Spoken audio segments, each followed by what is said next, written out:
Veja no ICL Notícias, segunda edição. No aniversário da Lei Maria da Penha, Comissão Interamericana de Direitos Humanos acolhe petição de ex-mulher do chefão do PL, Valdemar Costa Neto, que denuncia violência doméstica. Dinheiro sem fiscalização. Procurador-Geral da República pede que STF proíba as emendas PIX no Congresso Nacional. Tensão na Venezuela. Liderança da oposição filma sua própria prisão e governo de Maduro não confirma a detenção. Eu solo sou uma cidadã mais que quer um país distinto. Tempos de ódio. A onda de violência contra imigrantes na Inglaterra, na análise do jornalista Lúcio Mesquita, direto de Bristol. O ICL Notícias, segunda edição, está no ar.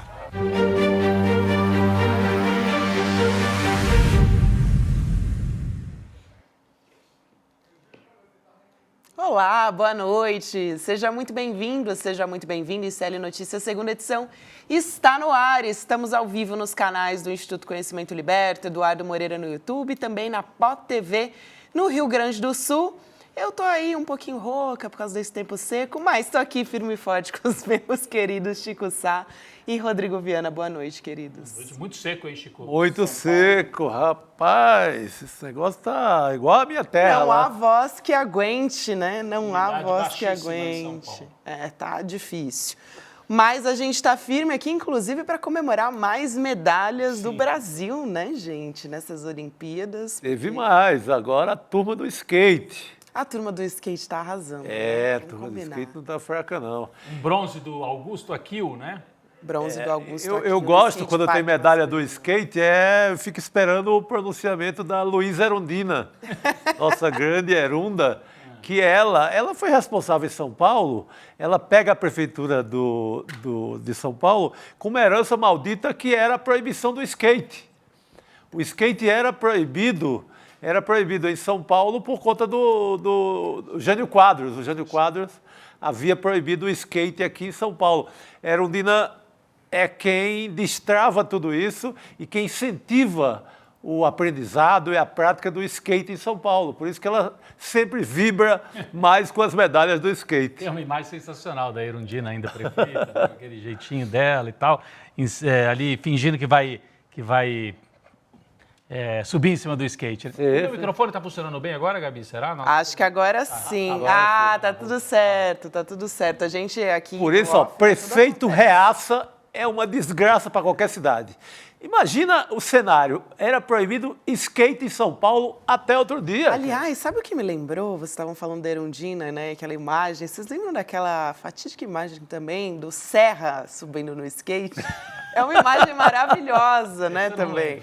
Essa eu não lembro. Não, eu vou ter que encontrar O aqui. skate está no centro da política do Brasil. É muito boa. Mas essa foi mais uma imagem. medalha, né? A segunda medalha do skate, então uma no masculino e outra no feminino, 2 de bronze. O skate entra aí para o panteão dos esportes, né? Já com tradição do Brasil nas Olimpíadas. Parabéns para o Augusto Aquil, né? Pela conquista da medalha de bronze, Gabi. E outros resultados importantes, né? Nesta quarta-feira. Com certeza, a gente teve outros resultados importantes. Você falou quanto foi que ele fez nessa última volta Não. aí que ele cravou? Foi 91,85. Foi muito emocionante, inclusive. Eu estava assistindo, em paralelo, estava rolando o vôlei de praia, né? Das meninas, que também se garantiram na semifinal do vôlei. Então, estava um momento ali muito emocionante. Olha aí.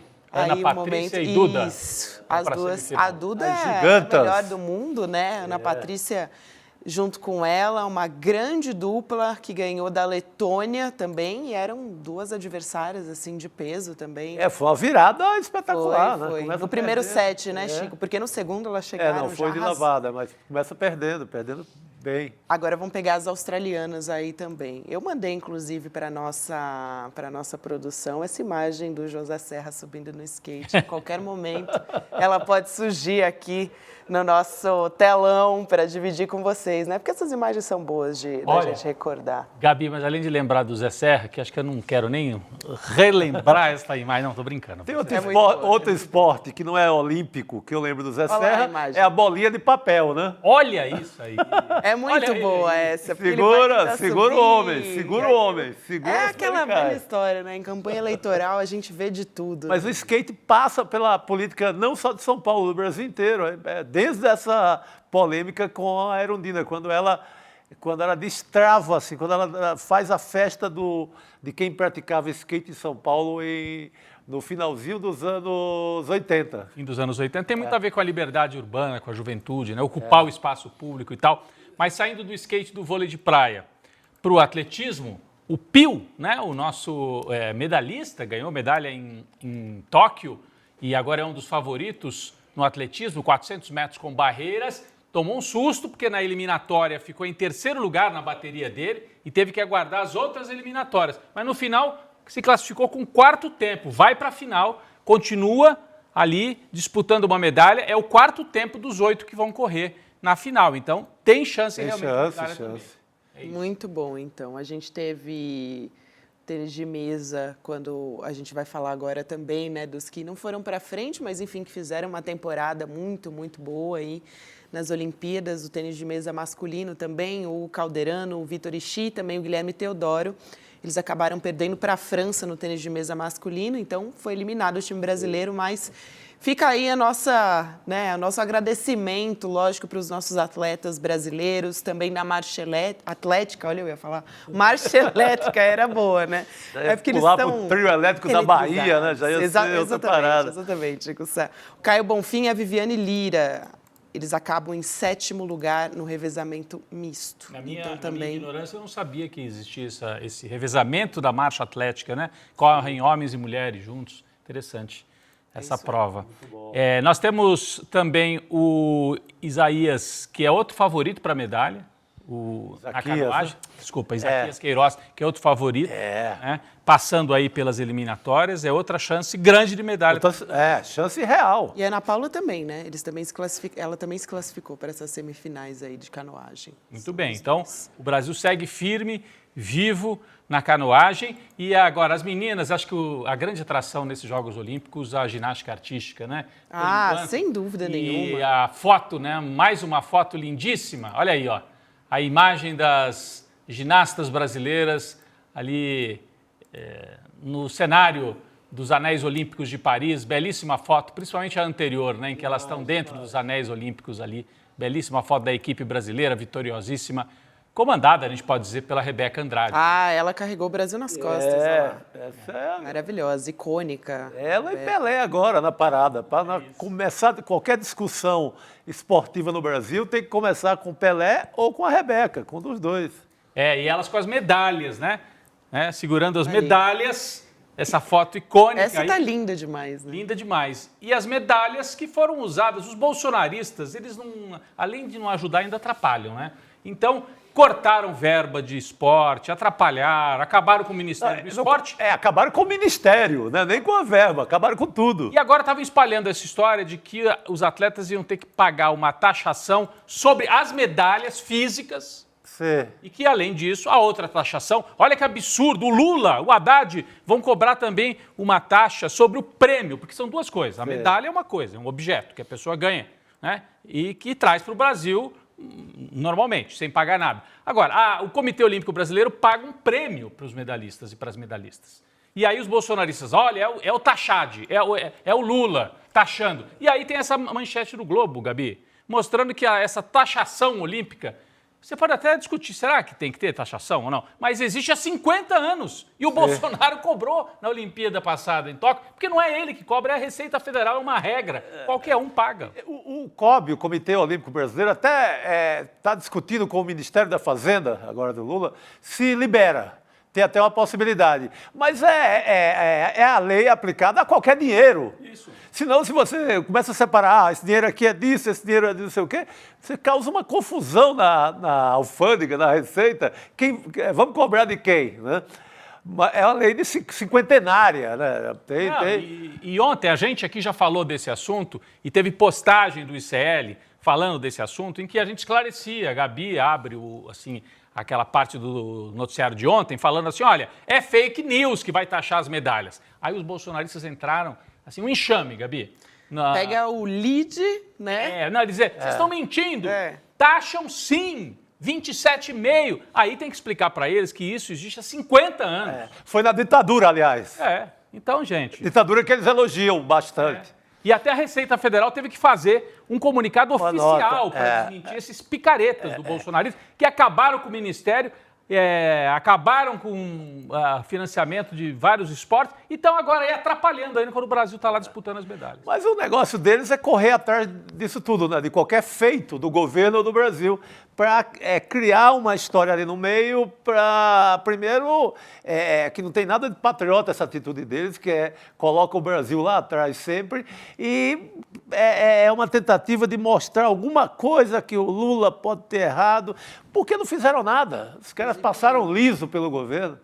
Ressaltar essa manchete, né, que está na nossa tela, mostrando a apuração do Jornal Globo, né, apontando que o governo federal recolheu R$1.200.000 de premiação dos atletas que competiram em Tóquio durante a gestão. Paulo Guedes e o Bolsonaro pegaram para ele só isso. Então, não... Porque não é novidade, né? Não, essa exploração de dizer, o governo Lula taxa até prêmio olímpico, é uma regra que existe para qualquer brasileiro que Desde a ditadura militar. Isso. Agora, estão aí fazendo exploração política com os resultados esportivos do Brasil. Não sei se a gente tem aí a nota da Receita Federal para mostrar, mas quem puder, depois a gente traz aqui. Temos agora, Ricardo? Não temos. Mais para frente, se for o caso, a gente mostra. Mas obrigou a Receita Federal a fazer uma nota para esclarecer isso que eu estou falando aqui. É um negócio... Eles confundem com o ouro do Bolsonaro, né? O ouro que ele queria passar em mochila de assessor, o ouro que ele queria passar sem a Receita botar o olho. É isso, ele acha que porque ele traz joia sem declarar, tudo na base da muamba, o bolsonarismo acha que o Brasil é tudo muambeiro.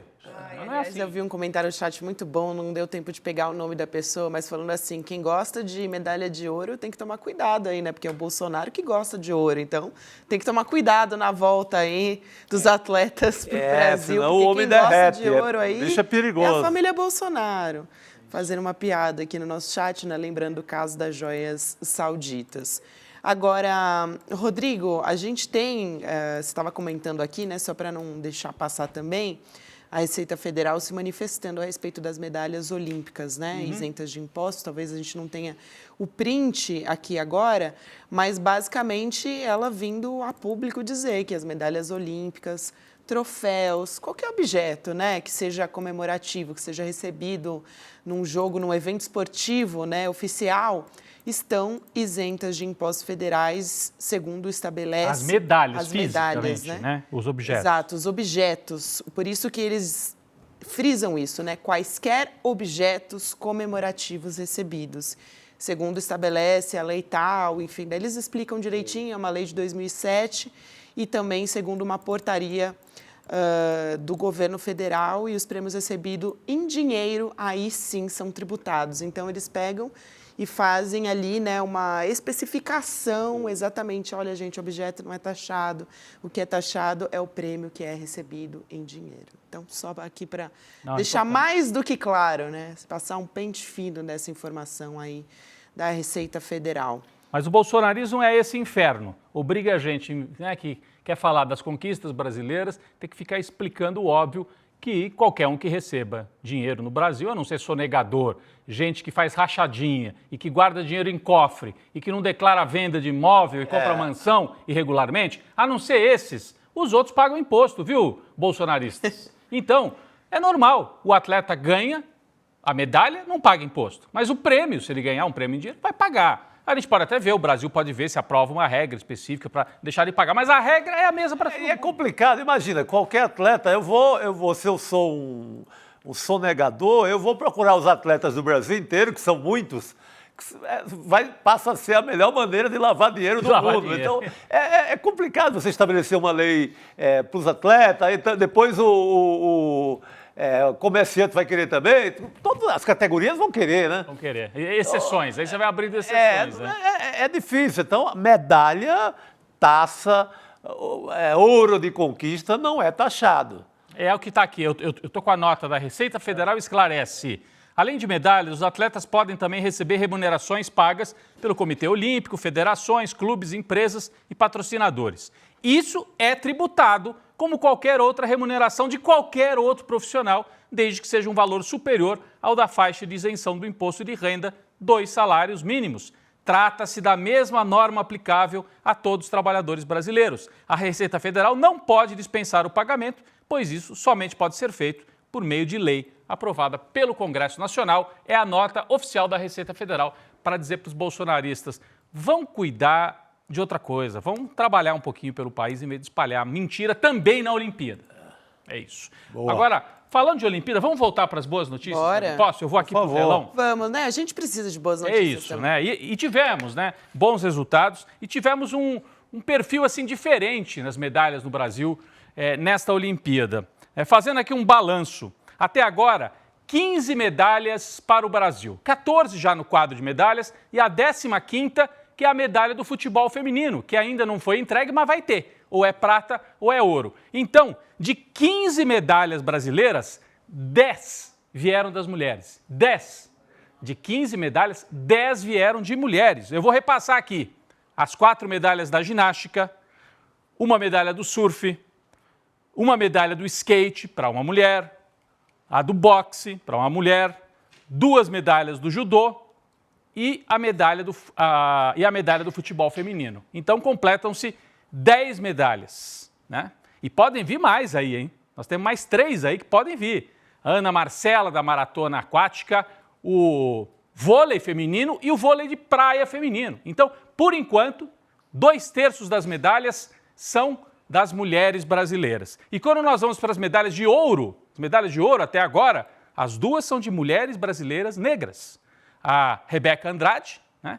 As 2 medalhas de ouro, aqui está a turma do vôlei de praia aqui no telão, mas as 2 medalhas de ouro, Rebeca Andrade e Beatriz Souza, do judô. Rebeca na ginástica, né? No ouro, e no solo, né? Que ela ganhou o ouro, e a Beatriz Souza, a grande judoca brasileira, saiu o primeiro ouro com ela. Então, é uma Olimpíada das mulheres. É uma Olimpíada das mulheres brasileiras.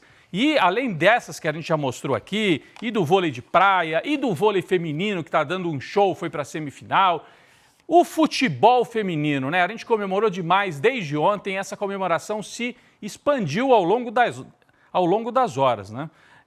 Ao longo de várias horas, né?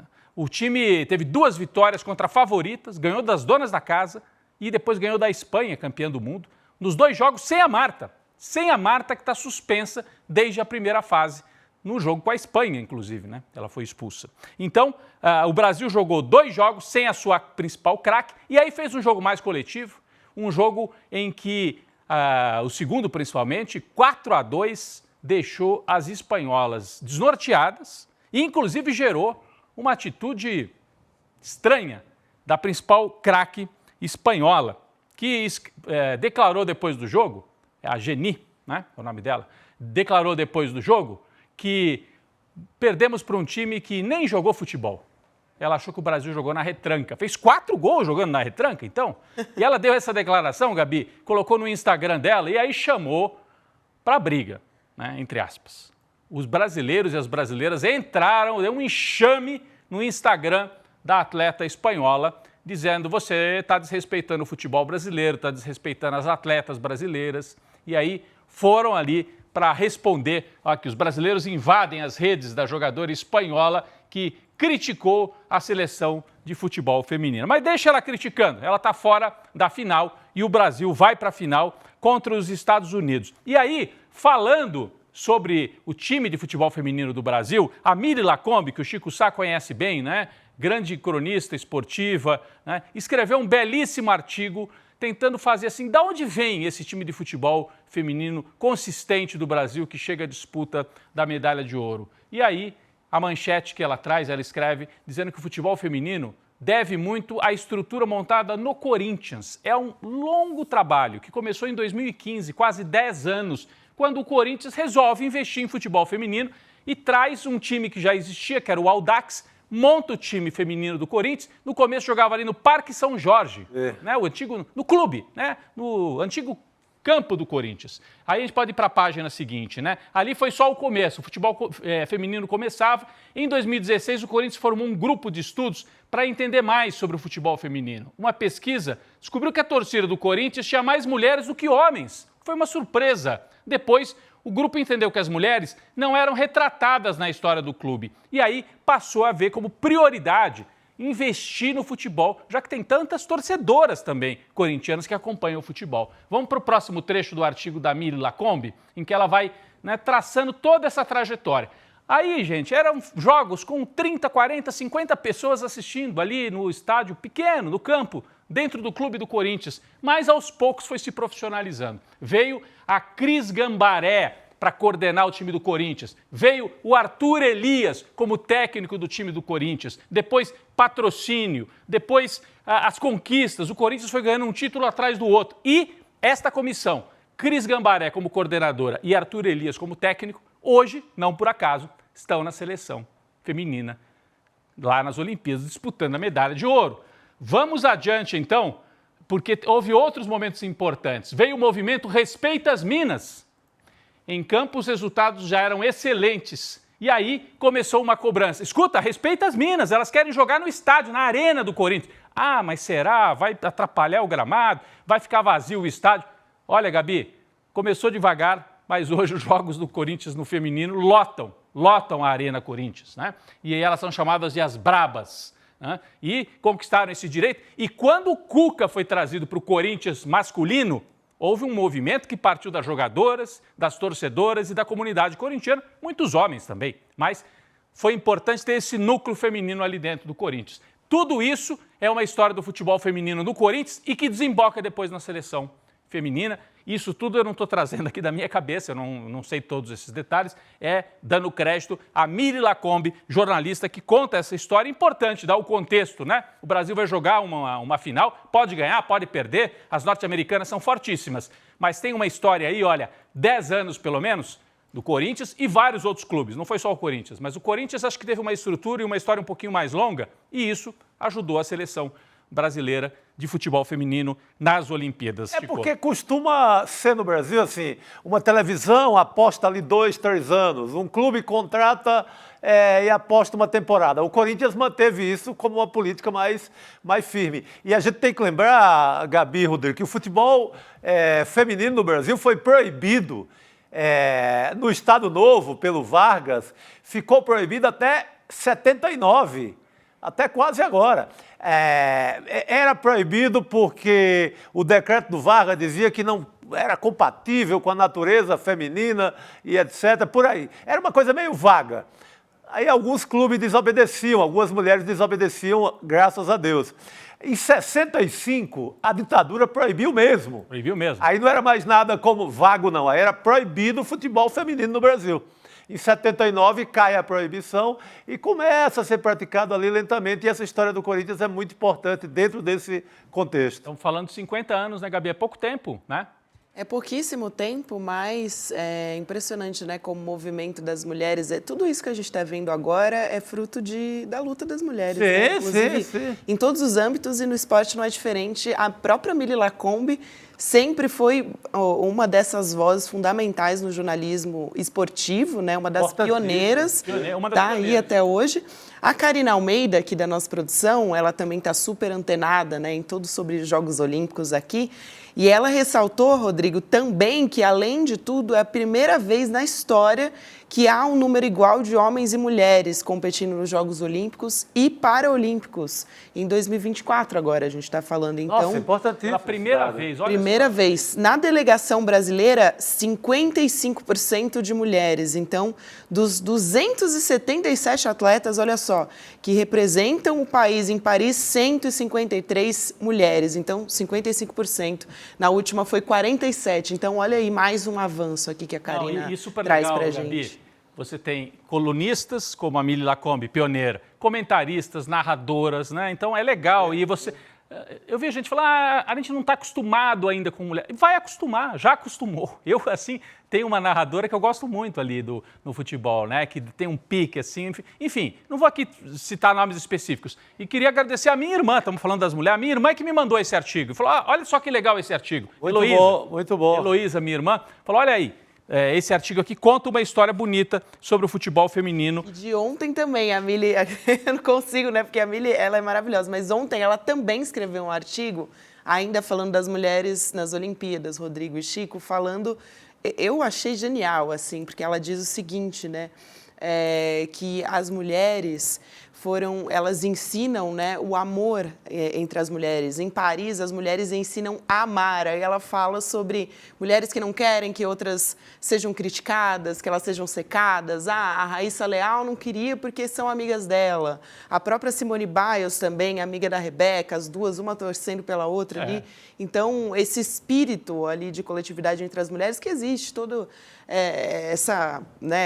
esse legado do patriarcado nosso, que mulher gosta de competir com mulher. Mulher é competitiva. Não tem nada disso. Gente, homem é competitivo, mulher é competitiva e no esporte tem que ganhar, não tem essa. Mas uma coisa é ganhar desrespeitando, outra é ganhar respeitando. Chico, você ia falar, né?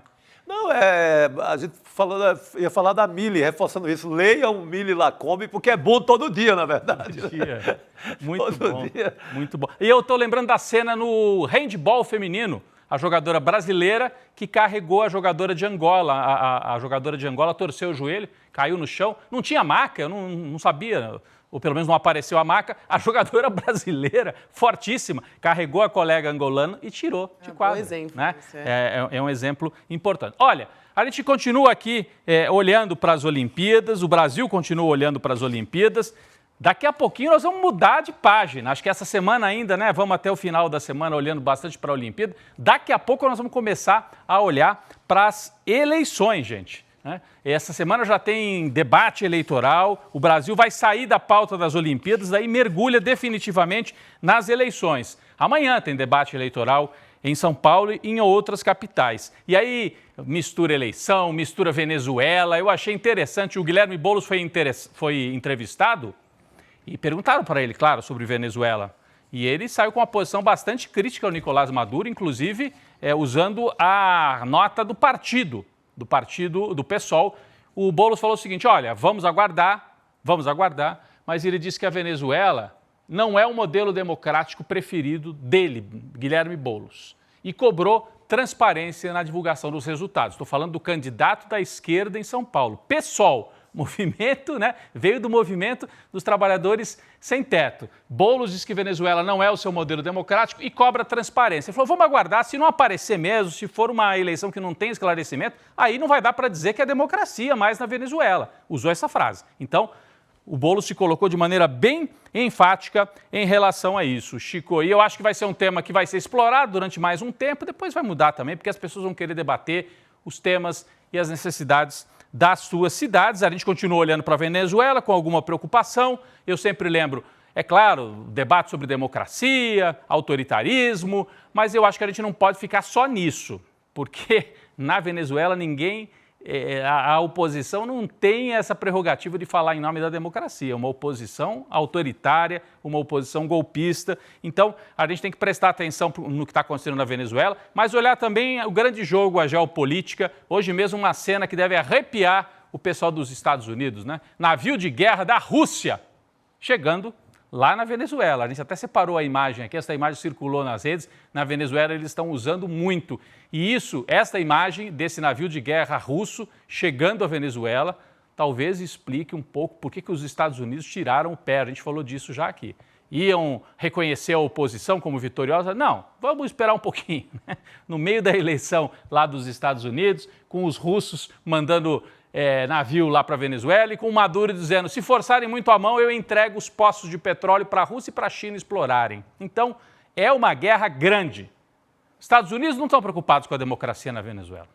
Estados Unidos querem o petróleo, né? Então, vamos olhar para a democracia e autoritarismo, mas sem ingenuidade. O jogo não é de democracia e autoritarismo, o jogo é petróleo, geopolítica, né? E a gente tem que ficar atento a isso também. Bom, falando em América Latina, rapidinho eu vou só citar aqui que os Estados Unidos têm eleição no fim de ano e hoje saiu mais uma informação mostrando como a Kamala Harris tem crescido, né? Tem aquelas agências de aposta nos Estados Unidos, o pessoal aposta em tudo e a aposta é um bom termômetro para saber se a Kamala Harris está forte ou não está. Olhem só, um mês atrás, quando Biden ainda era o candidato dos democratas, você ia para as casas de aposta, aqui eu estou falando da Polymarket, que é uma das empresas de aposta. Olha como o Trump abriu, o Trump é a linha vermelha. Ele era favoritíssimo no começo de julho em relação ao Biden. Mais de 60% achavam que o Trump é que ia ganhar, o Biden estava abaixo de 40%. A Kamala Harris é o cor-de-rosa. Quando ela entra aqui, ela sobe. Hoje, 51-47%. Então ela está encostando também nas casas de aposta, as pessoas acreditando que ela definitivamente entrou no jogo e inverteu. O Trump sai de grande favorito para uma eleição indefinida, onde a Kamala Harris tem agora, me parece, um leve favoritismo. E por isso que os Estados Unidos também estão cautelosos para ver o que vai acontecer aqui na Venezuela e na América Latina. Para terminar mesmo, Gabi, esse começo aqui do nosso programa, falamos de América Latina.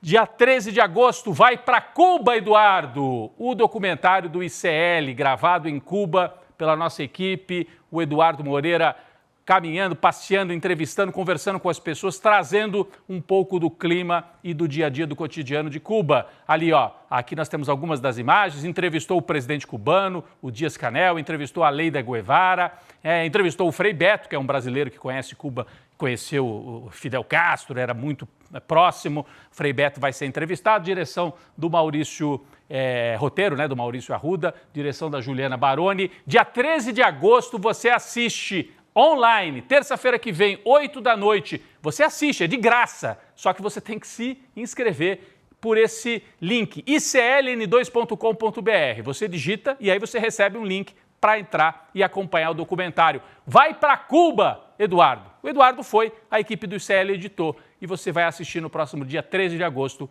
esse documentário. Gabi. Boa, garoto! Bem, gente, agora tem muita notícia importante para a gente começar a trazer por aqui. Vamos voltar a dar uma olhada para o Brasil. A gente estava falando de Olimpíadas, foi para a Venezuela também, eleições nos Estados Unidos, mas agora, Rodrigo, acabou de sair uma notícia que, olha, é um verdadeiro libera geral e, na verdade, é um entendimento que envolve o presidente Lula. Só que o maior beneficiado com essa decisão, gente, é o Jair Bolsonaro. É uma espécie aí, o começo da anistia está aqui. O que aconteceu? O Tribunal de Contas da União entendeu que o presidente Lula não precisa devolver um relógio de luxo que ele recebeu de presente do governo da França em 2005. Olha só essa história, então. Esse entendimento é de hoje, da maioria do TCU. Então, está abrindo margem para que seja aplicado anistia geral. Anistia, Arábia Saudita. As joias de Bolsonaro recebidas pelo governo da Arábia Saudita. Tiraram o bicho da papuda agora mesmo. É isso. Julgou esse pedido do Lula, né, para que ele devolvesse, né, o pedido para que o Lula devolvesse o presente, que é avaliado esse relógio em R$60 mil. E sabe de quem que foi esse entendimento? Agora é mais um ponto importante. A gente começa a trazer aqui a linha fina do negócio, né? O entendimento foi do ministro Jorge Oliveira. Ele alegou que não existe uma norma que defina o conceito de, abre aspas, bem de natureza personalíssima, fecha aspas, que é justamente a alegação do Bolsonaro, né? Que eram bens personalíssimos. E o Jorge Oliveira ele foi indicado para compor, né, a corte, sabe por quem, né? Pelo Jair Bolsonaro. Mas daí é um voto, né?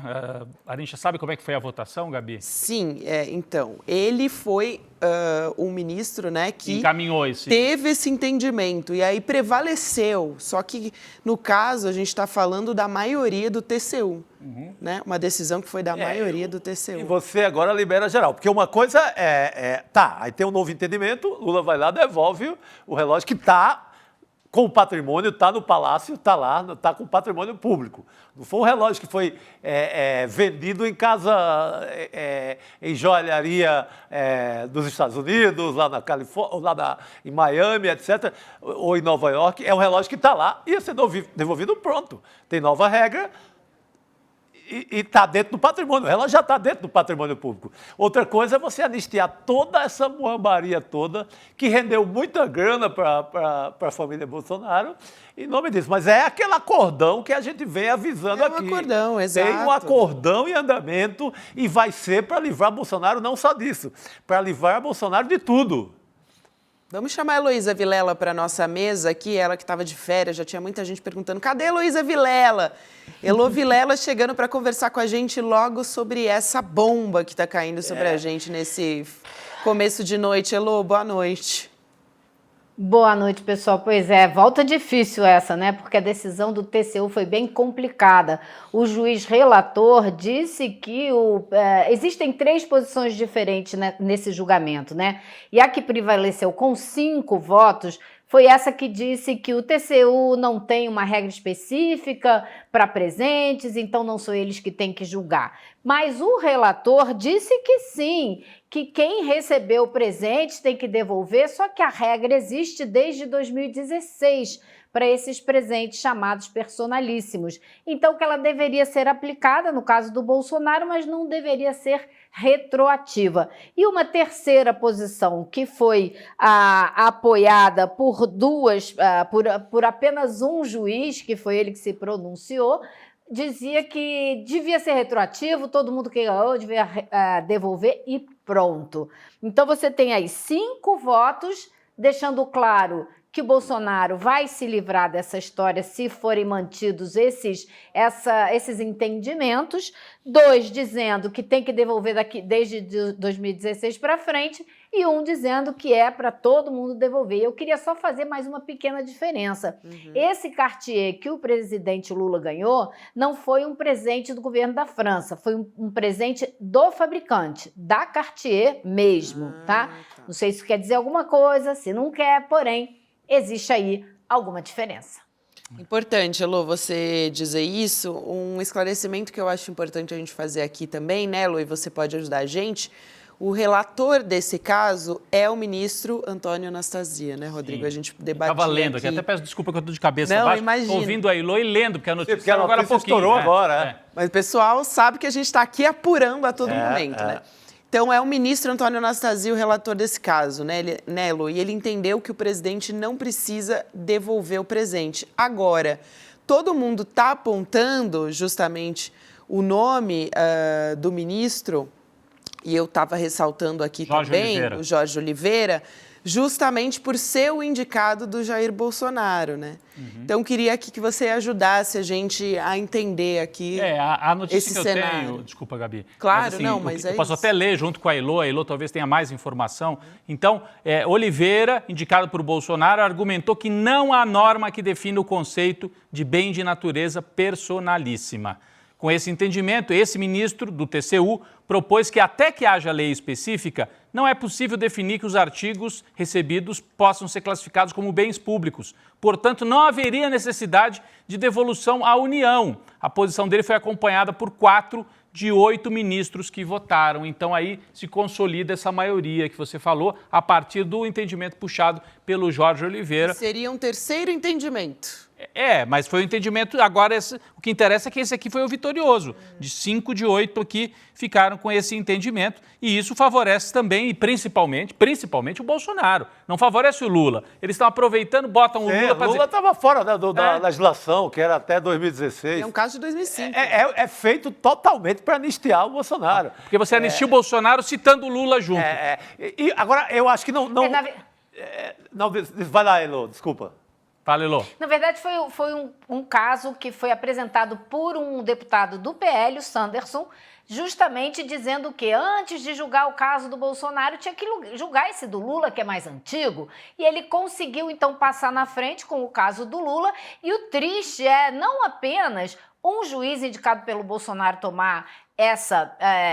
ter esse entendimento, mas ter sido acompanhado por outros 4, o que indica que, então, se eles vão manter a palavra de hoje, eles também vão dar uma ampla vantagem para o Bolsonaro, num caso que não tem absolutamente nada a ver com o outro. Uma coisa é um relógio de 60 mil, que foi um presente do fabricante, mas que a gente ainda pode considerar. Talvez todo mundo ficou sabendo, melhor que o presidente Lula tivesse devolvido os 2 relógios que ele ganhou aí em 2005, para não criar outros problemas. Mas não sei se isso mudaria o posicionamento desses juízes que hoje chegaram a essa conclusão, porque me parece que a intenção é realmente livrar a cara do Bolsonaro de algo que a gente nem sabe ainda, né? Não tem como comprovar ainda, se foram presentes fabulosos, né, milionários, em troca de outros favores, venda de refinaria ou o que seja, né?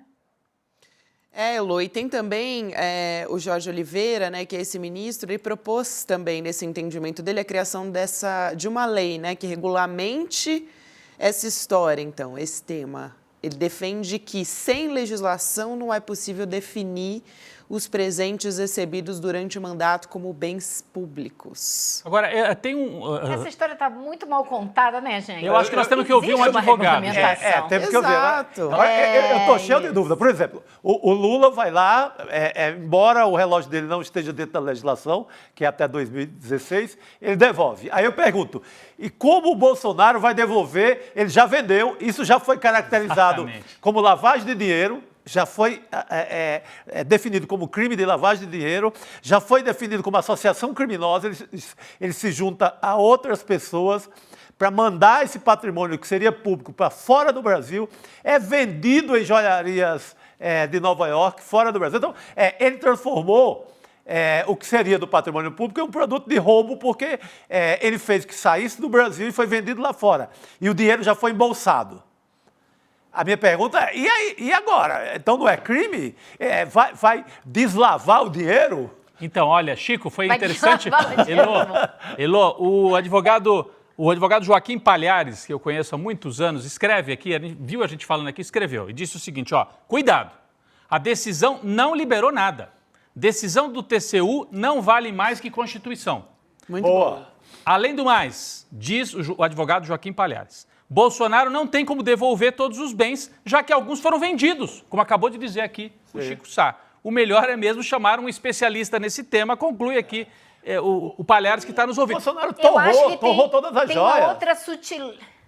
Tem uma outra sutileza nisso aí também. O TCU, essa decisão desses 5 ministros hoje, está falando em legislação, dizendo que não existe uma legislação para lidar com essa situação. O que a gente sabe que existe é uma regulamentação do TCU a respeito de bens personalíssimos. E agora eles estão dizendo que não existe uma lei para dizer o que, afinal de contas, é bem personalíssimo. Então, acho que sim, Rodrigo. Acho que você destacou com muita propriedade que a gente precisa ouvir um especialista nesse caso para entender realmente se eles estão tentando uma brecha, né, sair pela tangente para arranjar uma maneira de anistiar o Bolsonaro no caso das joias ou não, se eles estão olhando só para esse caso e o caso do Bolsonaro vai ser tratado de uma maneira totalmente diferente, porque ele não pode, inclusive, devolver algumas coisas. Eu acho que, tecnicamente, nós temos que ouvir um especialista. Agora, politicamente, eu acho que não resta dúvida de que favorece a argumentação, essa decisão favorece a argumentação do Bolsonaro, porque isso promove uma espécie de empate. Eu digo assim, na guerra de opinião pública, né? Você puxa o Lula para dentro da sujeira do Bolsonaro. É isso. Então, vai muito favorecer. Esperto. Os caras foram muito espertos. Mas isso é sim, é um pacote, politicamente a gente pode dizer que é um pacote para anistiar o Bolsonaro tentativa. Em andamento. Isso E não a é de própria hoje. defesa Você vê que dele o Gonê virou o Aras, está caladinho lá, não mexe nada. Esperando. E a própria defesa do Bolsonaro já se pronunciou, né? Claro, avaliando o óbvio, né? Que a decisão do TCU favorece o ex-presidente Bolsonaro. porque as investigações contra ele, né, essas vendas e tentativas aí... Tentativas também, né? Porque não foram só vendas, foram tentativas frustradas. Vê como era o plano Agora, deles isso era é um esse. spin, né? Isso é o spin, como os americanos falam, né? Eles estão turbinando uma decisão do TCU que não necessariamente vai dar ganho de causa para o Bolsonaro. A gente, como disse esse advogado que o Rodrigo acabou de mencionar, né? Isso é só a fake news já se antecipando, né? É uma operação porque é jurídica, é uma operação que é jurídica, é política e é de comunicação. É tudo ao mesmo tempo. Nesse momento, eles ganham um argumento para fazer a guerra de comunicação e para, eventualmente, forçar um pouco ali, tanto o Gonê, pressionar o Gonê para que não denuncie de maneira mais efetiva o Bolsonaro, nesse caso das joias, que ele está ali esperando, e também o próprio Supremo Tribunal Federal. Eu acho que o Supremo não vai sofrer pressão de decisão desse tipo, mas é um elemento a mais, né, Chico? Agora, essa joia é como se tivesse sido igual a taça Jules Rimet, tivesse sido derretida. As joias do Bolsonaro. As joias do Bolsonaro. As joias do Bolsonaro, elas desapareceram. Ele tentou, tem o advogado, o Trapalhão lá, ele consegue comprar um relógio ali na Bacia das Almas, ele recompra um e devolve. Então, esse estaria ok pela nova regra. Mas aquele kit, Não, toda a joalheria inteira, a Arábia Saudita toda de joias, está descoberto.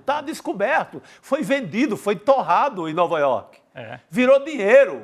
É porque uma coisa Virou bufufa, cacau, tá no bolso da família. Isso virou, se não era crime, virou crime. Porque foi mandado para fora do Brasil e foi vendido. Patrimônio público nacional vendido. Não tinha sequer essa decisão do TSU, então o crime está feito. Deixa eu só fazer um esclarecimento aqui, que eu acho que algumas pessoas do chat estão confundindo, porque a defesa do Bolsonaro entende que a situação dele é a mesma que do presidente Lula, é o que vai tentar fazer colar. O que eu disse que é de 2005 é o presente que o presidente Lula recebeu. Não tem nada a ver com o entendimento do TCU, o entendimento do TCU é de 2016, aí sim que os bens vendidos pertenceriam ao patrimônio público. São coisas diferentes que eu estou falando aqui. Bem diferente. Mas esse caso é um caso de um presente do Lula no primeiríssimo mandato dele, né? De 2005, né? Exatamente. Só agora o TCU vai falar. Mas os caras ganham uma arma para comunicação, para vender que é a mesma coisa e, portanto, porque condena Bolsonaro e não condena Lula. Eles ganharam uma arma e, como eles são bons na fake news, eles vão turbinar isso e vão tentar transformar numa defesa. Só que não. Joias foram vendidas e viraram dinheiro. Viraram dinheiro. Estavam naquela viagem do Bolsonaro. Joias foram mandadas para fora do Brasil. Isso é crime. Até eu que não entendo de lei, sei que isso é crime. Eu pegar uma joia, tirar uma joia do patrimônio público, levo para Miami ou para Nova York e vendo. Isso é crime. Outra coisa, esse colar aí é um item personalíssimo do Jair Bolsonaro, do presidente da República? Ele ia andar com esse colar pelo Brasil? Pelo que eu sei, não, né? Então. Pode até, poderia até andar. É isso que eu ia falar, Rodrigo. Até poderia andar, mas... O personalíssimo está incluído na ideia do personalíssimo um presente que tenha um valor que não seja muito alto, né? Que obviamente não é o caso desse colar. Esse colar, o Jair vai ficar andando ali na hora que ele for comer leite condensado lá na Barra da Tijuca? Não, né? Colocar o colar ali para... Não sei. Ou lá em Angra dos Reis. Eu visualizei aqui a cena na minha cabeça. Ele andando lá na praia em Angra dos Reis com aquela roupa de mergulho e esse colar personalíssimo. Personalíssimo colar, né? É muito personalíssimo. É uma cena dantesca, né? O João Frederico Berner aqui falou, personalíssimo pra mim só cueca. Pois é. E para por aí, né? E para por aí. Não tem mais, não tem como inventar. Mas, olha, essa demora toda, o Bolsonaro está começando a ficar impune. Nesse caso aí, o TCU já arrumou uma boquinha para ele, já o Gonê arruma outra boquinha, já o outro tribunal arruma outra boquinha, e esse cara vai passar impune. Quem guardou sua champanhe para comemorar essa prisão, olha... Assim, o que a gente ouve é que há uma tentativa de deixa inelegível, ele não participa da próxima, mas prender também não. né? Tem uma tentativa. E quem está em campo para isso? Michel Temer. Michel Temer. E outros, né?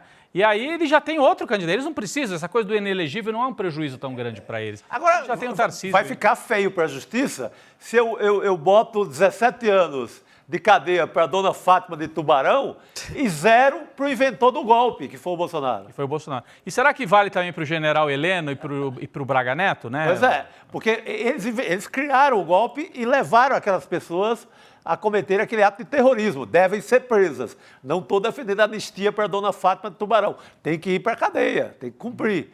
Ir lá para a colmeia, para o presídio feminino. Mas fica complicado eu explicar a toda a nação por que é que o chefe do golpe está solto. E tá. E tá solto. Por aí, tá passeando por aí. E é isso que você estava falando, né? Ô, Gonê, cadê você, né? Por isso que você estava falando, o Gonê tá demorando. Mas hoje o Gonê agiu, viu, Chico? Pois hoje ele apareceu. Hoje ele lançou Hoje ele uma. apareceu. Era essa que eu ia puxar Sim, agora falar, mesmo, porque o Procurador-Geral da República, ele pediu para o Supremo, né, para o Supremo Tribunal Federal, que declare a inconstitucionalidade, quer dizer, que defina que é inconstitucional as tais emendas PIX, né? Vocês lembram dessa história das emendas PIX? Emenda parlamentar. Elas são de 2019, né? Elas foram criadas em 2019 e ficaram conhecidas porque elas são difíceis de rastrear, né? É difícil de fiscalizar esses recursos, porque os valores eles são transferidos por deputados, por senadores, diretamente para os municípios, sem a necessidade de apresentar projeto, né? Uma justificativa, convênio. E em 2023, inclusive, ano passado, só para a gente ter uma ideia, essas tais emendas PIX foram destinadas a elas 6 bilhões 750 milhões dinheiro, de né? reais. Sem controle algum, sem projeto. Se eu sou deputado por São Paulo, eu posso mandar lá para Alagoas do Arthur Lira. Se eu sou deputado por Alagoas, eu posso mandar para São Paulo. É uma patifaria. Se eu sou um administrador público e quero fazer uma determinada obra, a emenda vem para outra coisa. É um desmantelo em matéria de organização pública de poder no Brasil. Agora, É feita para enricar deputado, né? Elô. E olha, Não, eu no ia ano passar para passado, você gente, mesmo. Foi o dobro do ano anterior em emendas, né? Então você falou 6 bilhões 750 milhões no ano passado, em 2022 foi 3 bilhões e 320 milhões. Ou seja, dobrou de 2022 para 2023. Um dinheiro que, como você falou, não é só difícil de rastrear, é impossível. E ninguém rastreia, porque não tem nome, endereço, telefone, projeto, nada. Então, o Gonê pediu ao STF que realmente determine que elas são ilegais, que não podem ser feitas. Já vem desde o ano passado o STF numa briga contra o orçamento secreto para fazer com que ele deixe de ser secreto e tudo seja declarado.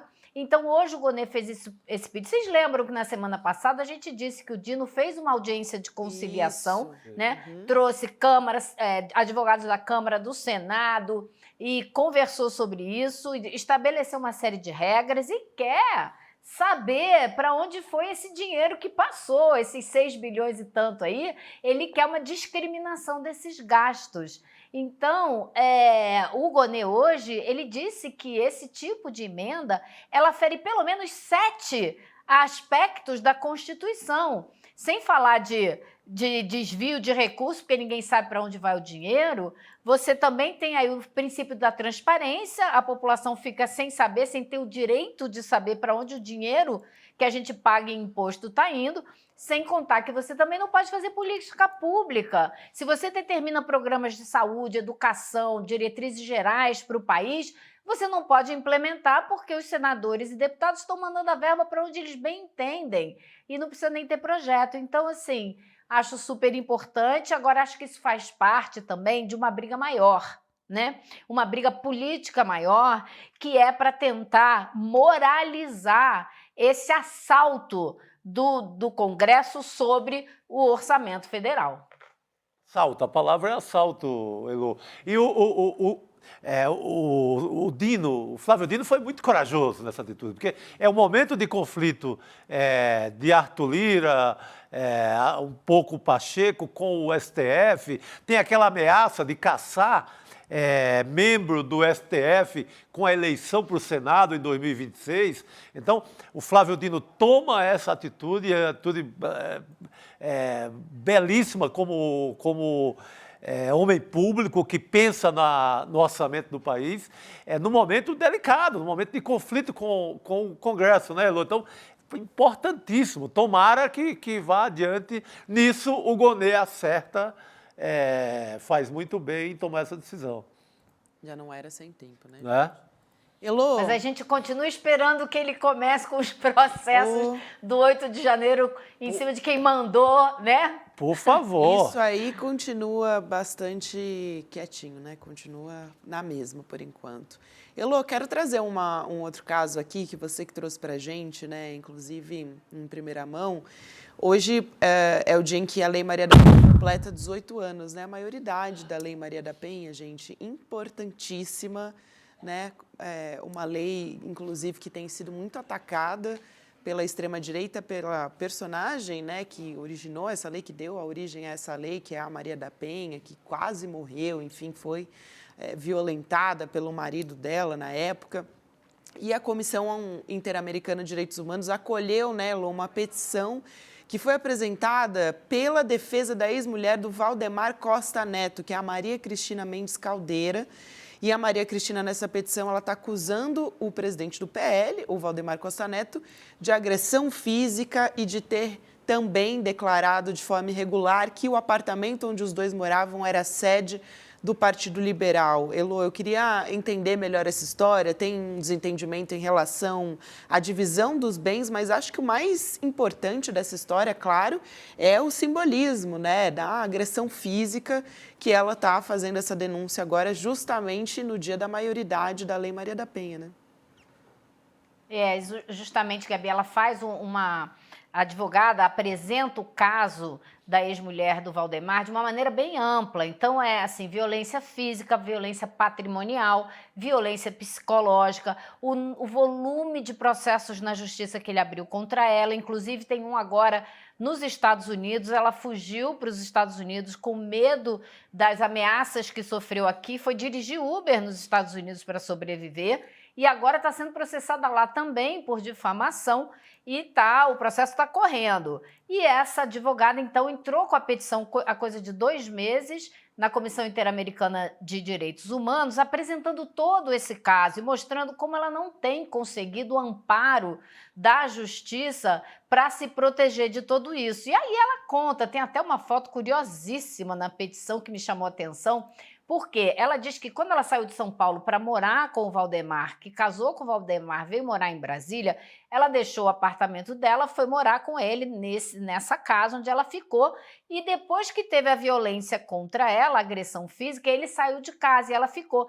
Aí ele conseguiu mandado de busca e apreensão para retirar tudo do apartamento, dizendo que o apartamento era do PL, então que os bens eram do PL. Agora vocês veem, acho que a gente tem a foto para mostrar aqui de um dos bens que eles mandaram recolher, além da máquina de fazer ginástica, que eu não sei para que o PL queria, eles pegaram essa mesa de jantar, que era a mesa de jantar da casa dela, mas mais do que isso, gente, eles pegaram a cama de casal para levar. O PL a cama mandou de casal recolher é a do cama? PL. A cama é do PL? O PL? Exato. Rodrigo, a cama é do PL. Quem deita na cama do PL, não sei. Mas era a da casa dela, né? Deve ser para guardar dinheiro embaixo, né? Para guardar dinheiro debaixo do colchão, né? Dinheiro vivo, dinheiro vivo ali, eles gostam. Só se for. Agora, é muito importante para a defesa dela que a Comissão Interamericana de Direitos Humanos tenha acolhido essa petição, porque agora o próximo passo é a comissão cobrar uma explicação do governo brasileiro para entender o que está acontecendo com essa mulher que teve que fugir para os Estados Unidos. E é importante isso, né, Lu? Porque lá em 2001, essa mesma comissão, ela condenou o Brasil por omissão no caso da Maria da Penha, né? Porque a Maria da Penha foi à justiça, foi às delegacias, muitas vezes ela tentou ser ouvida, não foi e ela quase morreu por conta disso. E é por isso que hoje a gente tem a Lei Maria da Penha, né, que tantas mulheres podem recorrer. E ainda assim a gente tem muitas dificuldades, né, em relação a todo esse atendimento, a mulheres, né, que sofrem violência doméstica de maneira geral, mas é uma lei fundamental que mudou completamente o nosso patamar, né, de atendimento às mulheres. Gabi, Elô, eu não sei se a gente vai pegar aqui de surpresa a nossa produção, mas só para lembrar que na Argentina, aqui o país vizinho, o ex-presidente Alberto Fernandes está sofrendo uma denúncia, né, de ter agredido a ex-mulher, a então mulher, quando ele estava na presidência. Isso está no noticiário na Argentina e é um tema, assim, enfim, gravíssimo também. Estamos falando de um ex-presidente, um presidente de centro-esquerda, progressista, mas está aí com essa denúncia agora de que teria agredido tanto agressões verbais quanto agressões físicas durante o período em que foi presidente da Argentina, Gabi. É um fato aí... Nossa, que loucura. Uma loucura. E tem outras pessoas que a gente não pode nem mencionar por motivos legais, mas que também têm acusações sérias. Tem poderosos abusos, da né? Câmara Federal, que não podem ser citados porque ele recorre à justiça e conseguiu censurar meios de comunicação, que também é acusado desse mesmo crime que o Valdemar é acusado. Importantíssimo, gente. Importantíssimo essa decisão hoje, Elô. É mais um reforço, né? Principalmente quando a gente está falando de poderosos, né? Como o Valdemar Costa Neto, contra esse outro aí, né? Que não pode ser nomeado. Aquele que não deve ser nomeado. Parece o Voldemort quando eu lia os livros para os meus filhos lá. Voldemort. Né? Do Harry Potter. Voldemort, não pode ser nomeado. Do Harry Potter. Quase que eu falei o nome que não podia. Né? A minha ascendência portuguesa. Nossa comunidade é inteligente, sabe de quem a gente está falando. É o Voldemort, aquele que não pode ser citado. Muito bem, gente. Tem uma outra história que a gente quer aproveitar a Elô aqui para trazer também, né? Sobre a responsabilização das pessoas envolvidas lá no 8 de janeiro. Até o momento, sempre bom ressaltar, estamos falando de peixes pequenos, né? Mas a primeira turma do STF formou maioria para tornar ré uma mulher que escreveu, talvez você se lembre dessa história, aqueles dizeres, né? Perdeu o mané na Estátua da Justiça, na Praça dos Três Poderes. Ela estava fazendo uma referência àquela fala do Barroso, né? Quando ele estava sendo ali perseguido por alguém da extrema-direita, né? E aí, Barroso, não sei o quê. E foi no momento das eleições, aí o Barroso falou, perdeu o mané, não amola. E aí foram pichar, Essa foi né? lá nos Estados Unidos, não foi? Foi nos Estados Unidos, foi nos Estados Unidos, Elô. Agora Exato. é interessante... Essa é a Débora Rodrigues dos Santos. Ela está na cadeia desde março do ano passado, foi presa, né, na 8ª fase da Operação Lesa Pátria da Polícia Federal. E aí a gente tem 3 dos 5 ministros, viu, Chico, da primeira turma votando para aceitar a denúncia que foi apresentada pela PGR. Impressionante, Gabi, a convicção dela. Ela achou que esse golpe que estava em andamento no 8 de janeiro estava com sucesso absoluto e que ia ser concluído. A convicção de todos os criminosos que estavam lá era de que esse perdeu o mané, resolvemos, ganhamos a parada aqui. Uhum.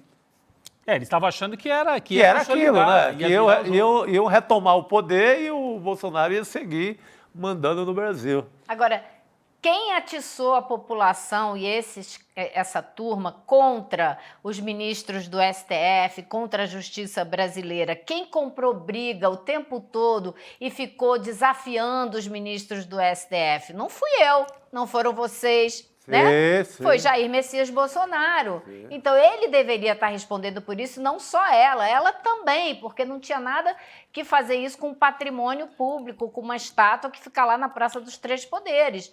Mas ele tem responsabilidade sobre isso, né? Eu acho assim, quando aparece essa foto e atrás, eu estava pegando água aqui com o Chico, aparece ele perdeu o mané. Flagra. E a moça ali em primeiro quadro, né? Em primeiro plano, perdeu o mané, né? A legenda para ela mesma, né? Ela picha e deixa preparado para hoje. Sim. A legenda para ela mesma. Quem que é a mané? Quem é que perdeu? Né? Ela Perdeu o mané. Obrigado por ter deixado já a legenda preparada para a fotografia. Foi cair no conto, né, do bolsonarismo, né? Achou que era moleza. É isso aí. Até agora a gente teve 3 votos, o Alexandre de Moraes, o ministro Flávio Dino também votou, e a Carmen Lúcia, e tem também a análise da denúncia vai continuar, então até sexta-feira a gente vai ter esses votos que faltam, provavelmente, que são do Luiz Fux e do Cristiano Zanin. Essa extrema-direita aí que agiu no 8 de janeiro, eles estão por aí ainda. Nós vamos falar já na Inglaterra, como está feia a coisa na Inglaterra. Já, né? Daqui a pouquinho, sobre os ataques aí contra imigrantes e o caos nas ruas da Inglaterra, né? Já a gente vai falar sobre isso também, importantíssimo. Bom, então a gente teve essa decisão e a gente fica, claro, no aguardo dos peixes grandes do mandante, né? Que até agora não virou réu. Vai ter que virar, porque senão vai ficar muito feio. Você, não é? Prende toda essa turma aí, que é criminosa, sim, mas o chefe. Isso aí, então, Elô, obrigada por hoje, bom ter você de volta, elegantérrima aqui na sua volta. O chat estava perguntando, cadê Elô? Cadê Elô? Aí Todo está dia. Elô. Eila. Elô foi dar um respiro no Rio de Janeiro, ver a família. Gente, voltar a pobre correndo da pra Elô, Brasília. semana passada aqui no estúdio, trabalhando de noite, a galera, Pois cadê é, Elô, gente? a galera Deixa quer descansar todo pouco, dia, né? todo dia. Ela tá aqui todo dia dando sangue, deixa ela dar uma descansada. Deixa ela ver o no Botafogo dela no Rio, tranquilo. Né? É isso. Um beijo, querida, até mais. Tchau, gente. Até mais. Bom, a gente continua por aqui, né, Rodrigo? A gente vai trazer agora uma outra notícia também importante, referente à nossa imprensa também, né? E judicial, né? E judicial. Tem decisões da Justiça.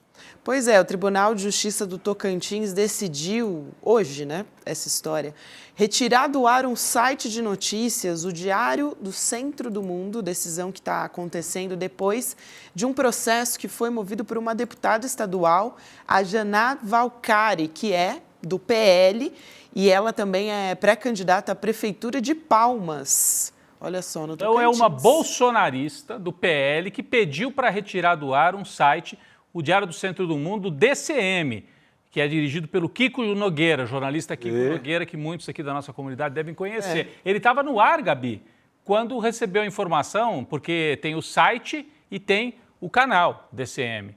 E a Justiça tirou do ar, eu estava lendo, tem todos os detalhes aqui, inclusive a nossa solidariedade, né? E total. Com o DCM. Todo o apoio, Kiko e pessoal, turma e a do equipe DCM. toda, né?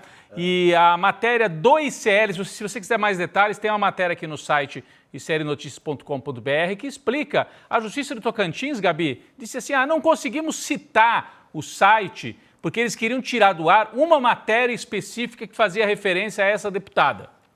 Como não conseguimos citar o site, tira tudo do ar. Tiraram do ar um meio de comunicação, gente. É interessante, não é a turma a favor da liberdade de expressão? Total, são eles, são os mesmos. Tirando o meio de comunicação do ar, assim, do nada? Agora do nada, né? Por quê? Porque ela foi acionar a Justiça depois de uma reportagem que o DCM fez. Foi publicada essa reportagem em novembro de 2023, né, final do ano passado, e o DCM apurou que a deputada teria faturado 23 milhões de reais por meio de um esquema que envolveria prefeituras de Tocantins e também a banda Barões da Pisadinha. Aí ela não gostou, pediu, né, acionou a Justiça e pediu para o DCM ser tirado do ar. O Kiko, eu falei mais cedo com o Kiko Nogueira, né? Manifestei minha solidariedade, ele disse que era um absurdo. E ele me mandou uma outra informação aqui, que eu vou dividir com vocês, mas ele mandou enquanto eu estava aqui preparado para entrar no ar já, dizendo o Tribunal de Justiça emitiu uma certidão dizendo que o processo não existe. Então, como assim? O processo oficialmente não existe, mas com base nele, tira-se do ar um site de notícias. É uma loucura completa, tudo no tapetão, né? Como disse aqui o pessoal do DCM. Vamos acompanhar, é algo muito sério. Os bolsonaristas pregam liberdade total e não existe liberdade total. Quando você fala ou faz algumas coisas, você tem que responder por aquilo. Agora, não pode tirar do ar dessa maneira um site de notícias. Você pode questionar, pode buscar na justiça reparação, tudo isso é do jogo. Entrar com uma queixa-crime, questionar queixa. O jornalista. Claro, eu não estou dizendo que jornalista não pode ser questionado, não é isso. Pode, deve, quem quiser, né, Gabi? Entra na justiça. Agora, esse tipo de ação, tirar do ar, né, beira realmente o banditismo político e judicial. Sim. É muito grave. É muito grave e a gente vai continuar acompanhando, né? Se o site vai voltar ao ar, quando vai voltar, como é que vai ser, né? Você vê que essa notícia do suposto desvio dessa política do Tocantins pegou, né? Pegou. Ela sentiu. E ela quer que suma do mapa esse link onde tem essa notícia, porque ela é pré-candidata a prefeita lá na capital do Tocantins, em Palmas. Muito bem. Rodrigo, você adiantou aqui que a gente ia falar sobre a violência contra imigrantes no Reino Unido, também um assunto importante, também envolvendo a extrema-direita, só que no Reino Unido. E a gente vai chamar o nosso convidado aqui, o Lúcio Mesquita, que é jornalista, vive em Bristol, na Inglaterra, está acompanhando tudo por lá. Ontem até a gente trouxe imagens de um homem carregando que parecia ser uma motosserra. Até a polícia local depois fez uma nota, né, Rodrigo, que você trouxe para a gente hoje. Ele estava correndo, esse homem, na direção de um carro com imigrantes. A gente tem essas imagens, mas primeiro eu quero dar boa noite para o Lúcio, que está aqui com a gente, vai conversar com a gente. Lúcio, seja muito bem-vindo. Boa noite. Boa noite. Boa noite. Boa noite. Boa noite, um abraço aí para todo mundo. Está em Bristol, né? Está falando com a gente diretamente de Estou em Bristol nesse Bristol. momento, né? Exatamente. Até seria legal ele explicar, né, Gabi, se Bristol está no foco também desse tipo de manifestação, porque é mais ao norte da Inglaterra que isso está acontecendo, não é? Não, e Bristol teve no fim de semana, teve uma tentativa de ataque a um dos hotéis em que gente que está pedindo asilo político ou asilo aqui na Inglaterra, são vários hotéis que o governo utiliza, e a Bristol foi uma das cenas não tão violentas. Rodrigo está certo, a maior parte das demonstrações, dos ataques foram no norte do país, mas Bristol também foi afetada. E hoje também houve, então, alguma movimentação bastante interessante, na realidade. Hoje a história virou, na realidade, de uma conversa sobre mais ações da extrema-direita, porque era a grande expectativa de talvez até 100 locais ou focos diferentes de ataques. O que ocorreu foi exatamente o contrário.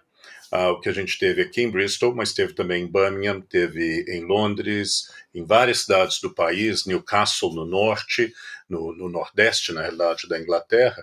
Foi a grande maioria das pessoas que foram às ruas, na realidade, eram pessoas protestando contra a extrema-direita e a favor da paz, digamos, a favor do fim dessa confusão toda.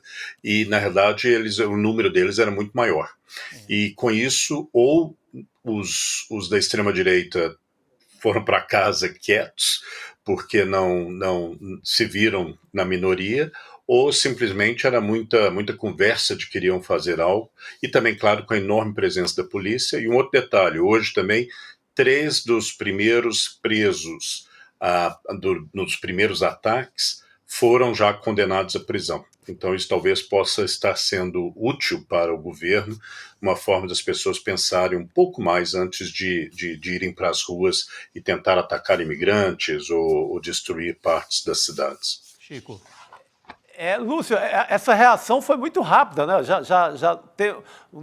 Em 2 dias temos pessoas condenadas. Então, isso, eu até me lembrei um pouco de algumas decisões em relação ao futebol, aos hooligans. A Inglaterra também puniu com muita rapidez e, desde então, se livrou daqueles ataques, daquelas violências nos estados, né? Você falou de 3 pessoas, são de Londres os condenados? Porque vão virar o exemplo, né? O exemplo que virou o jogo, né? Sim, não, são mais de 300 que já foram presos.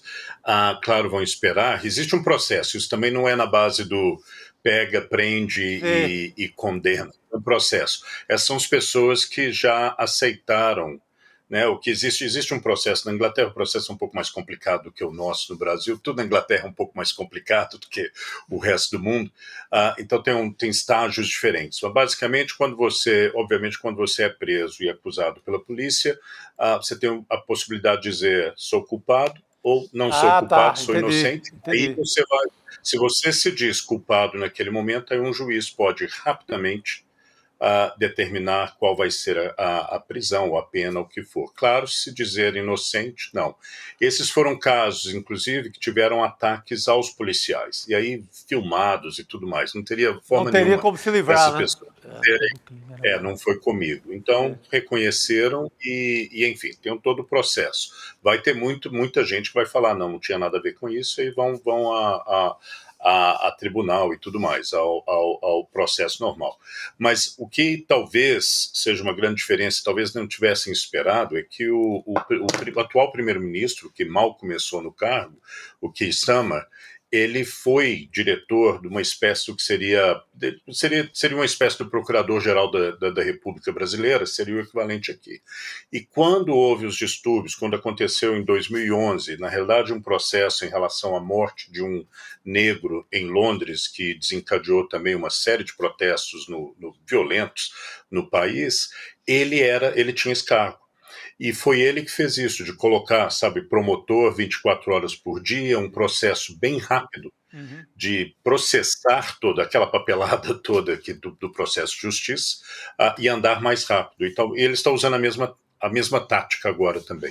Agora, Lúcio Mesquita, jornalista brasileiro que mora em Bristol, conversa com a gente ao vivo aqui no ICL Notícias para trazer informação, né, explicação. Agora, acho que era legal também, Gabi, a Gabi até sugere que a gente rode de novo aquelas imagens daquele sujeito que saiu com aquela espécie de motosserra, até porque teve gente que não viu ontem, né, Gabi? Sim. Mas enquanto rodam estas imagens que mostram um pouco do clima, e a gente já passava outras imagens, aí, ó, então, o sujeito vai buscar a motosserra no carro para ameaçar um casal de muçulmanos, né, que estaria num outro carro. Ó, ele vem com o objeto ali correndo, essas imagens aí assustadoras, né, parece filme de terror, enfim. Isso é uma ação entre centenas, né, houve tentativa de botar fogo, o Lúcio explicava, até em Bristol, mas em outro hotel, em outra cidade inglesa, chegaram a colocar fogo num hotel que é abrigo para imigrantes. Eu queria te pedir um pouco assim da sensação, não sei se é aí no seu bairro, na sua cidade, mas o que você colhe das pessoas aí na Inglaterra, quem é que está? Por que está acontecendo isso agora? A sensação na rua é um mal-estar? É gente trabalhadora? É classe média? Quem é que está indo para a rua fazer essas ações de, entre aspas, caça aos imigrantes? Lúcio, o que você pode dizer para a gente? Olha, uma boa parte, Rodrigo. O medo existe e, claro, existe desde que começou, desde a semana passada. Esse fim de semana eu estava conversando com uma amiga que também trabalha no setor de mídia e ela é filha de indianos, primeiros imigrantes aqui. Ela cresceu em Londres na década de 70. E ela falando, o que retornou é o medo que eu tive quando eu era criança, em que as pessoas atacavam a gente, atacavam as casas. Na época era uma organização chamada National Front, a Frente Nacional, que era também fascista e tudo mais. Então tem um certo medo, as pessoas, você vê gente, principalmente negros, indianos, né? A gente engana um pouco. Mas um pouco só, hein? Ao abrir a boca, ou talvez dar o nome, as pessoas podem até depois fazer algo, pensar algo. Mas, claro, o ataque é racial também, não é só de imigração, é em relação à raça. E agora isso vem basicamente, tem um elemento aí que não deve ser ignorado, que a gente vê isso tudo na Europa toda também, em outras partes. Existe um grupo significante do tamanho da população de gente que perdeu muito espaço na época da globalização, na época da abertura do mercado britânico para o resto da União Europeia, e se sente marginalizado dentro do próprio país. Não é uma defesa do que eles estão fazendo, do que alguns estão fazendo, mas é algo, o Brexit veio por causa disso. E isso misturado com racismo, com intolerância, com uma série de outras coisas. Agora, vale lembrar, né, todo esse protesto, tudo isso começou, o estopim foi a morte o ataque a um grupo de crianças que estavam numa espécie de campo de férias na cidade de Southport, por um rapaz, um menino de 17 anos, que está fazendo 18, acho que amanhã ou hoje, estava fazendo 18, e que entrou com a faca e foi esfaqueando várias pessoas. Ainda bem as outras crianças sobreviveram, muitas delas foram no hospital, mas todas estão bem agora. Mas aí o processo de desinformação, né? Aí foi aquela coisa de, é imigrante, chegou nesses barcos, o que acontece praticamente diariamente aqui na Europa, ou no Mediterrâneo, ou aqui em relação à França e a Inglaterra, são esses pequenos barquinhos, esses botes com imigrantes, com gente pedindo asilo. E isso virou um foco. O governo anterior, o governo dos conservadores, cada vez indo mais para a direita, utilizou isso muito como parte da campanha deles. Tem muito uma linguagem também meio forte que utilizaram e alguns ainda estão usando. E isso tudo acho que ajudou a criar esse clima. Esse caldo. E aí a desculpa. Na verdade foi uma desculpa, né? Mas mesmo hoje, por exemplo, teve um candidato a líder do Partido Conservador. Claro, o partido geralmente quando perde, no caso o Rishi Sunak já falou que vai sair, então agora estão no processo de buscar um novo líder, e um deles, que é mais da direita ainda, chegou a falar na televisão hoje de manhã que e a polícia não fez nada quando as pessoas estavam gritando, né, Deus é o grande, Allahu Akbar, né, que os muçulmanos gritam nas ruas em Londres quando teve protesto pró-Palestina. Isso já deu uma confusão maior hoje também por causa disso. Por exemplo, peraí, isso é dizer Deus é louvado, né? Louve o Lorde. E como é que isso pode ser considerado algo que deve levar à prisão? Então tem esse risco também de um sentimento grande também contra muçulmanos, quando não há evidência nem de qual é a religião desse rapaz que veio de Ruanda. Provavelmente não é muçulmano, veio de Ruanda e nasceu, quer dizer, a família veio de Ruanda, ele nasceu em Cardiff, aqui perto de Bristol, a capital do país de Gales. Mas, enfim, detalhes e informação, geralmente os populistas e os fascistas e tudo mais, geralmente não se preocupam com a precisão da informação, isso não importa. Então, na verdade, foi uma desculpa. É uma desculpa para esse ataque. Então, tem alguns elementos que eu acho que são importantes pensar, que são qualquer governo deveria estar lidando com eles em relação a certas questões sociais, mas isso, como todos também as pessoas, os comentaristas estão dizendo, o próprio governo, isso não é desculpa para sair atacando e, principalmente, atacando pessoas pela cara delas, pela cor delas ou pela religião delas. E isso que eu acho que hoje a gente viu um número grande de pessoas indo às ruas dizendo chega, né? Não faz sentido, isso tem que parar. Mas vamos ver, o importante vai ser os próximos dias. O Chico falou da questão dos hooligans. Um dos medos no momento da polícia, e a polícia está extremamente ativa, é que o campeonato pelo menos de segunda divisão, o equivalente à Série B daqui, começa neste fim de semana. E o futebol ainda não está livre. Aquele hooliganismo estruturado e aquela coisa de marcar a hora da briga antes ou depois do jogo, isso está sob controle. Mas, digamos, tem uma raiz ainda do hooliganismo no futebol que também tem essas ligações com a extrema-direita e tudo mais. Então vai ser interessante ver. Eu queria puxar algumas imagens aqui das pessoas que saíram hoje às ruas, né, em diferentes partes da Inglaterra também, para fazer um contraprotesto, vamos dizer assim, né? Eles se manifestaram justamente contra esses atos de extremistas, né, de violentos, de racismo, que a gente acompanhou nesses últimos dias. Inclusive, essa é uma foto de Bristol, né? Hoje, olha só, a gente está vendo agora. Imigrantes são bem-vindos. A gente tem imagens de Londres também, que a gente vai mostrar aqui na sequência. Nossa, numerosa a manifestação, né? Essa é de Londres, essa é um subúrbio de Londres. Né? A gente está vendo imagens de Londres também. Então, é importante também uma bela resposta, né? Rápida. Essa resposta rápida das pessoas às ruas, né? O próprio primeiro-ministro britânico, o Keir Starmer, vem destacando a ação da polícia também na prisão desses extremistas. A gente falou, por exemplo, desse homem, né, que foi esse vídeo que foi muito divulgado nas redes sociais.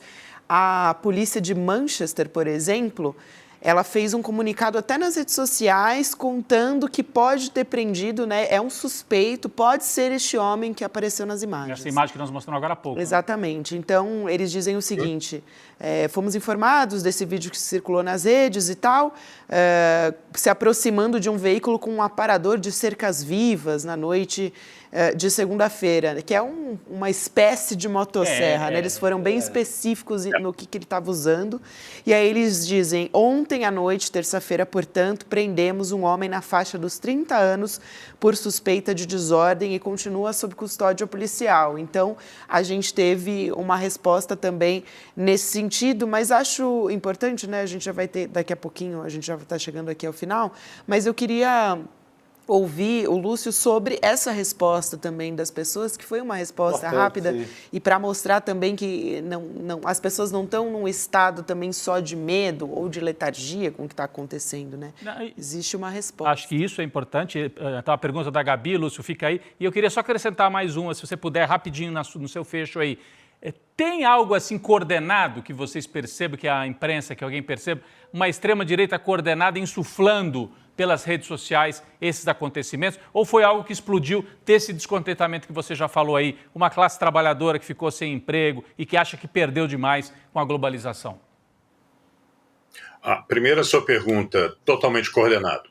Totalmente coordenado, existem alguns personagens que são conhecidos e que participaram disso também, e claramente há um processo de coordenação, ou de forma bem aberta por algumas redes sociais, mas também por outros sistemas como o Telegram, né, que é bastante utilizado para esse tipo de coisa. Uma das áreas onde eu trabalhei na BBC foi na questão dos extremistas islâmicos e como, por exemplo, o Estado Islâmico usou o Telegram como uma das grandes formas de comunicação dele. Então, é uma forma que eles utilizam, porque, claro, tem toda a proteção que permite que façam isso anonimamente. Mas isso não tem dúvida nenhuma, o processo de estimulação e inclusive da desinformação, típico, né, desinformação, mentiras, e aí levando a esse tipo de movimento. Então, na realidade tem. Em relação ao que a Gabi falou, em relação às demonstrações a favor ou contra, digamos, não é a favor necessariamente de imigração, mas contra esse tipo de atividade, o que vem acontecendo, e discriminação e tudo mais, foram muito interessantes hoje. Foi a grande mudança hoje do tom, que a gente espera, talvez, vamos torcer, né, que pare o processo do que estava acontecendo nos últimos dias. E, realmente, Bristol é famosa por uma forma diferente de pensar, então foi um dos lugares. Agora, o medo existia antes, o grande medo era esse, tanto que a área onde vocês viram aquelas fotos e nas áreas próximas, teve muito negócio, muito comércio que fechou mais cedo, colocou tapume nas vitrines e tudo mais, que o medo é que daria algo como deu nos últimos dias. A mesma coisa em Brighton, a mesma coisa em Londres, a mesma coisa em Birmingham e por aí vai. Mas em todos esses lugares, os da extrema-direita, os fascistas foram a minoria, alguns apareceram, acho que saíram rápido, e no fim foi uma demonstração pacífica de pessoas falando, chega e queremos paz, né, e que isso acabe. Vamos ver, agora tem que ver nos próximos dias. Muito bom. Muito bom. Tomara que seja o fim dessa onda. Essa resposta imediata é tudo que a gente precisa hoje no mundo inteiro, né? Aqui no Brasil, qualquer lugar. Gente na rua respondendo imediatamente. Exatamente. Quero agradecer aqui o Lúcio Mesquita pela gentileza de conversar com a gente. Ele que é jornalista lá em Bristol, na Inglaterra, está acompanhando tudo de perto. E a gente espera, Lúcio, que a situação, né, a gente tenha uma resposta da sociedade nesse sentido e que o quanto antes a gente deixe de ouvir esse protesto. A gente teve diversas pessoas que foram presas também, até a nossa produção preparou aqui uma imagem dos principais locais, né, de quais locais que a gente teve esses protestos, né, violentos e tal, e quantas pessoas foram presas, né, foram centenas de prisões, e aí a gente tem aí um mapinha para mostrar, tá vendo, Londres tem uma concentração maior, né? Então a gente teve 100 prisões e também a gente teve 20, uma prisão, mas todos esses lugares. Então a gente chegou espera... até a Irlanda do Norte, do outro lado do canal ali em Belfast também teve protesto não, né? Violência mesmo, né? Protesto é outra coisa. Então, é importante ver esse mapa para ver como foi algo que cresceu e se espalhou por todo o país, Gabi. É isso. Obrigado, Lúcio. Muito obrigada. Até uma próxima. Bom trabalho por aí. Eu que agradeço. Um abraço. Boa noite. Boa noite. Bom, a gente conversou aqui, deu um panorama do que está acontecendo por lá, né, no Reino Unido. Importante essa resposta que a gente teve hoje da sociedade. Agora eu queria mandar vocês, como todo final de programa eu tenho feito, queria mandar vocês todos para Cuba. Para Cuba. Que susto. Já leva um susto. Eu sei que a Gabi é muito educada, mas quero mandar vocês... Para Cuba, Rodrigo Viana. O Eduardo Moreira foi mandado. Vai para Cuba, Eduardo. E virou documentário, né, gente? Mais de 20 anos que o Edu trabalhou no mercado financeiro e depois ele decidiu, né, ir na contramão de tudo que é dito pela extrema-direita contra Cuba, né? Tem muito preconceito, inclusive. E a gente vai trazer aqui agora um trailer, uma pincelada no que vem por aí nesse documentário. Vamos ver. Você pode ir para qualquer país e fazer qualquer tipo de documentário. Cheguei a Havana, Fidel me chamou no gabinete dele e se virou e falou assim: o que você quer me perguntar? Essas são imagens inéditas e históricas. Disputar a subjetividade, compreender que as relações podem ser realmente distintas.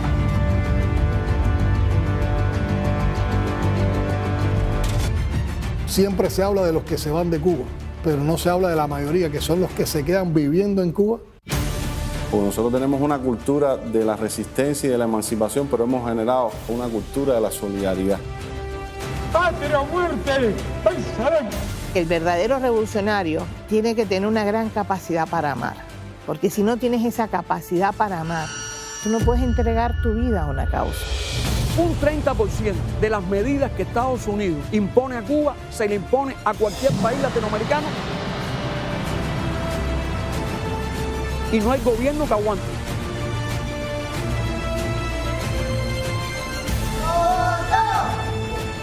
Entrevista com o presidente de Cuba, Miguel Díaz-Canel. Quítenme el bloqueo a ver qué pasa.